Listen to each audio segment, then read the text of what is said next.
Bonjour à tous et bienvenue. Aujourd'hui, on va décortiquer une capacité absolument incroyable de notre corps. Un véritable super pouvoir qui bosse en coulisses, souvent sans même qu'on s'en rende compte. La mémoire de notre système immunitaire. C'est une question que tout le monde s'est déjà posée, non? La varicelle, par exemple, on l'a presque tous eue. Et une fois que c'est fait, c'est bon, on est tranquille pour la vie. Mais pourquoi? Quel est le secret derrière ça? Eh bien, la réponse, elle tient en deux mots, mémoire immunitaire. Et attention, ce n'est pas juste une image, une métaphore, non, c'est un mécanisme biologique bien réel, hyper sophistiqué, qui se passe au cœur même de nos cellules. Allez, on plonge dedans. Pour commencer, on va essayer de comprendre ensemble comment fonctionne cette capacité naturelle, cette fameuse mémoire cachée au plus profond de nous.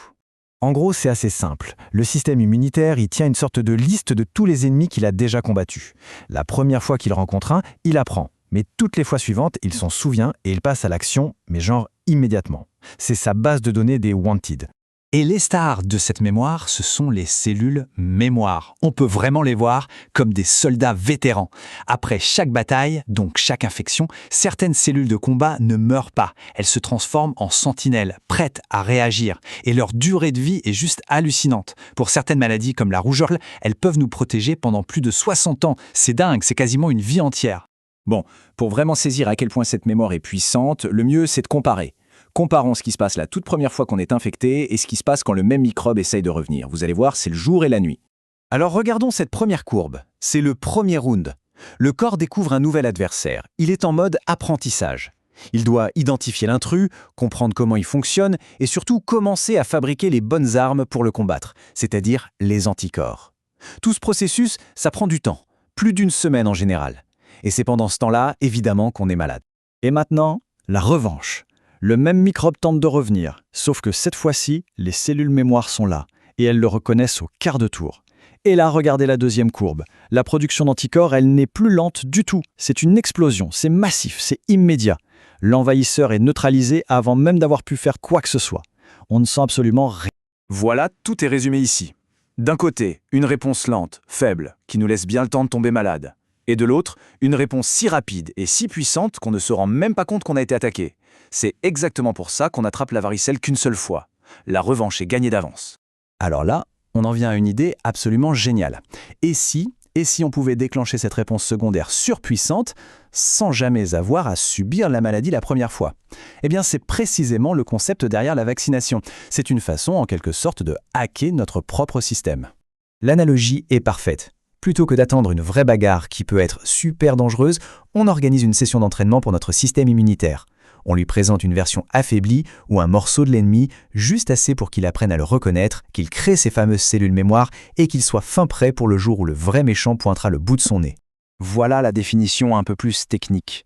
Le mot-clé à retenir, c'est prophylactique. Ça veut dire que ça prévient la maladie, ça ne la guérit pas. La vaccination, c'est de la préparation, de l'anticipation. Et tout ça repose à 100% sur ce mécanisme de mémoire qu'on vient de voir. Et ce qui est vraiment puissant, c'est que cet entraînement ne protège pas qu'un seul individu. Quand un nombre suffisant de personnes dans une population sont vaccinées, le virus circule beaucoup moins, il ne trouve plus de porte d'entrée. C'est ça, l'immunité collective. C'est un bouclier qui protège toute la communauté, y compris les personnes les plus fragiles qui ne peuvent pas être vaccinées. Bon, maintenant passons à une autre application de cette mémoire qui est juste fascinante. Puisque notre corps garde une trace de tous ses combats passés, est-ce qu'on pourrait pas lire ce journal de bord pour savoir contre quoi il a déjà lutté? Eh bien si, on peut, et ça s'appelle le sérodiagnostic. Le mot a l'air un peu barbare, mais l'idée est toute simple. En analysant le sang, et plus précisément le sérum, les médecins peuvent y déceler la présence d'anticorps spécifiques. C'est une véritable fenêtre verte sur notre passé immunitaire. Ça permet de voir les infections qu'on a eues ou de vérifier si un vaccin a bien fonctionné. Sans entrer dans tous les détails techniques, voilà en gros comment fonctionne l'un des tests les plus courants, le test ELISA. C'est super ingénieux. D'abord, on met un appât, un petit bout du microbe, au fond d'une plaque. Ensuite, on verse l'échantillon de sang. Si les anticorps qu'on cherche sont là, eh bien ils vont se jeter sur l'appât et s'y accrocher. Enfin, on ajoute un marqueur qui va se fixer sur ces anticorps et provoquer un changement de couleur. Si ça devient bleu ou jaune, bingo, c'est positif. C'est simple, efficace et ultra précis. Bon, pour conclure, je pense qu'on l'a bien vu, le fait d'avoir compris et de savoir utiliser cette mémoire immunitaire, ça a littéralement changé la face de la médecine moderne. Et ce n'est pas juste de la théorie, loin de là. Cette science a sauvé des centaines de millions de vies concrètement.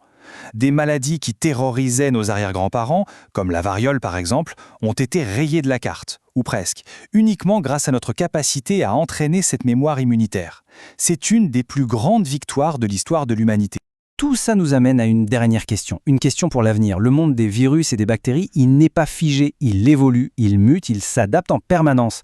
Notre défi, c'est donc de continuer à innover, à trouver des moyens toujours plus malins d'éduquer notre système immunitaire pour qu'il ait toujours un coup d'avance sur la prochaine menace. Voilà, c'est une réflexion passionnante. Merci beaucoup d'avoir suivi cette analyse.